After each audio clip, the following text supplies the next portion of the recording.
On September 18th, 2022, I got my first outdoor V7. Yay! On May 25th, 2023, I got my first outdoor V10. Yay! And in this video today, I would like to share the most important things I've learned, or the most important things I've done in order to take me from V7 to V10 in about 8 to 9 months, give or take, however you want to look at it. These are just my humble, true opinions that are very true and humble. Here we go. One project that cannot tell you how important it is to project. When you are doing something you've never done before, you are not going to do it your very first time. And a lot of climbers, I like to think about this way because I used to be one of them, climb at about 50% max potential. 50% max potential climbing looks like going into the gym, climbing this problem for until you get bored, switching until you get bored, and switching until you get bored. You're never really looking for that successful sin. You're just looking to have a good time, and that's totally fine. But by climbing this way, you're not utilizing that max potential. Now you may be thinking, oh well, when I climb, I put in a lot of effort. 100% effort does not equal 100% max potential climbing, because when you're putting in 100% effort, you can put in 100% effort running the wrong direction, because unless you put in 100% effort running the correct direction, you're not going to get much of anywhere. Here's what I mean. When you're doing boulder, when you just walk in and you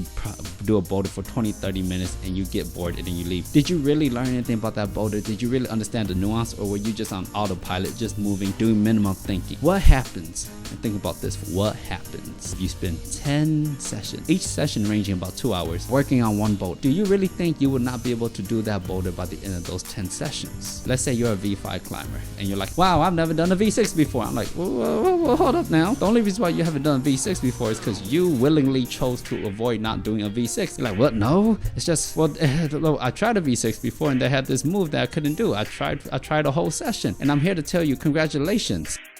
Have you tried 2 sessions doing that one move? Have you tried 3 sessions doing that one move? Have you tried 4 sessions doing that one move? Because man, what if it's just one move that separates you from becoming a V6 climber? Wouldn't it make sense to project that one move like a madman? If it was just, hey, wow, look, well, you could do every single move on this V6 except for this one move. And if you could do this one move, you are now a V6 climber. Why would you go and spend your time and effort doing other climbs that you've done before, like a bunch of other V5s where you could do all the moves? That's great and whatever, but that's not gonna push the envelope for you. If all it took was for you to go do one hard move successfully, you gotta sit there and look at this one move and be like, why can't I do it? I don't understand. You there, can you do this move for me so I can see, so I can understand? Okay, I see you do it. I gotta record myself. Oh wow, that's why I can't do it. Well, my legs live right there, right? When you start to use this equipment, this technology, use that big brain cranium, that big brain prowess, maybe you're like, oh wow, maybe I'm just not strong enough for my 3-finger drag. I need to start training my 3-finger drag, right? You start to do all this other things, and then the projecting really starts to happen, and you start to get really specific about your training, and then out of nowhere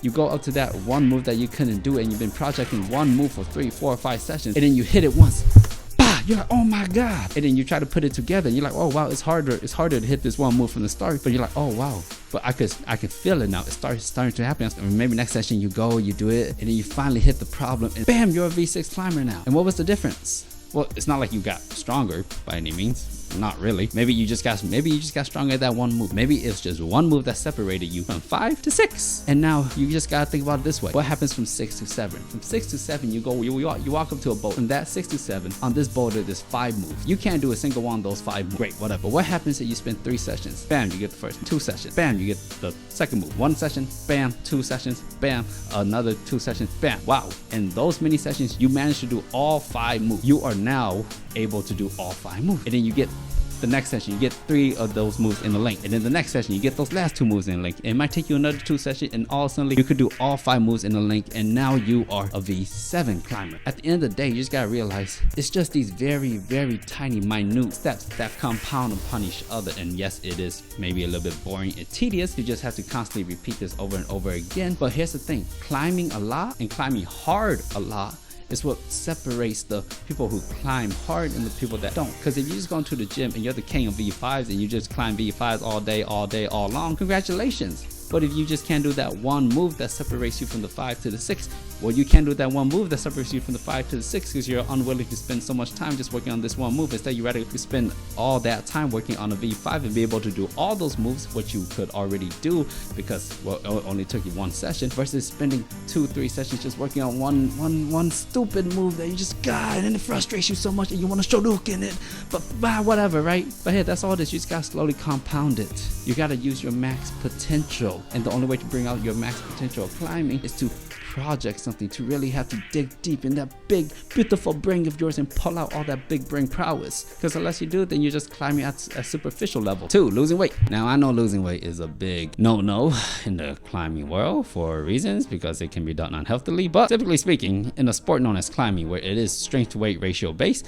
and if you're 5'7" and you're a very, very good climber, there's a high chance that you weigh between approximately 125 and 135 pounds. You're not weighing more than that if you're 5'7". It gets a little bit higher the taller you are, but that's about it, because climbing is a strength to weight strength ratio sport thing, and there's no way around it. The lighter you are, the easier it is to move your body around. And so let's say you're on the heavier side, just losing 10 to 15 pounds will make a great significant difference. I know for me, when I used to weigh 160, 165, and I dropped down to about 145, 150, oh wow, once I dropped down, I could hang off 20 mil with one hand. I could do one arm pull-up. Oh god, it's amazing really how much losing just about 10 to 15 pounds will make. So if you're considering trying to really become an excellent climber, and you're a little bit on the heftier side, instead of trying to get your fingers to be as strong as possible, just try to get your fingers to work not as hard as possible by losing a little bit of weight. Because when it comes to just taking weight off your body, a couple of pounds will make the difference like you will not believe.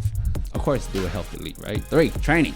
Now, when it comes to training, you have to train the things that will give you the most bang for your buck. I recommend you start training your pulling strength. Pulling strength, general pulling strength, weighted pull-ups, one arm pull-ups. I know people say, well, you don't need to do pull-ups to become a great climber, but I also have this nagging feeling that all great climbers could do one-arm pull-ups. Yes, I don't think that has been disproven at all, honestly. The vast majority of great climbers could do one-arm pull-ups like they're nothing. So I think that's kind of like a prerequisite that comes with climbing that you should be able to do. And if you don't have that strength, I'm not saying you should train for it, but I'm saying that's kind of like a benchmark strength that you should have at least in your bag somehow. And if you don't have it, maybe you should train for it. There's also stretching. If you're not flexible, more flexibility will never hurt you any way, shape, or form. It might mislead you into doing really dumb beta, but it's always a good thing to have. So stretch and become more mobile. More mobile you are, the more reach you have. Not only that, but the more mobile you are, the less chance of straining your muscles when you try to do a really far-reaching move. Again, it just gives you more options in terms of movement, which is fantastic. And lastly, there is finger training for strength, for endurance, whatever it is you want. Because the thing about training fingers in a training environment as opposed to climbing is that it's very safe and it's very controlled. You can control how much pressure you put on you can control whenever you want to let go, and the chance of getting injured is very, very low as compared to climbing on something more dynamic. 4, chase grades. It's not about the grade, it's about the climb. No, it's about the grade. That's why everybody freaks out every time there's a new V17, because it's about the grade. See? And how do I say this in a way that makes sense? V10 will always be harder than V7,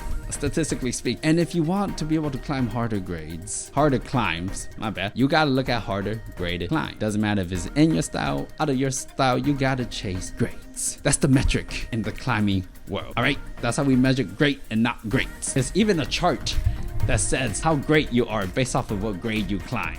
And sure, you know, climbing, you should have a good time and you should, you know, climb easier grades for, you know, whenever you want to. But hey, if your goal is to climb hard, then you gotta look at bigger numbers. You gotta aim higher. There's no way around it. Because no matter how good or non-chase grady you wanna be, you're not gonna become that great of a climber if all you're looking for is the hardest V6 in the world. No, you might as well just stop it. Just V7, move on. V6 is now below you. You are so much stronger now. V7, once you're done with V7, V8, 9, 10, 11, you gotta keep pushing it constantly.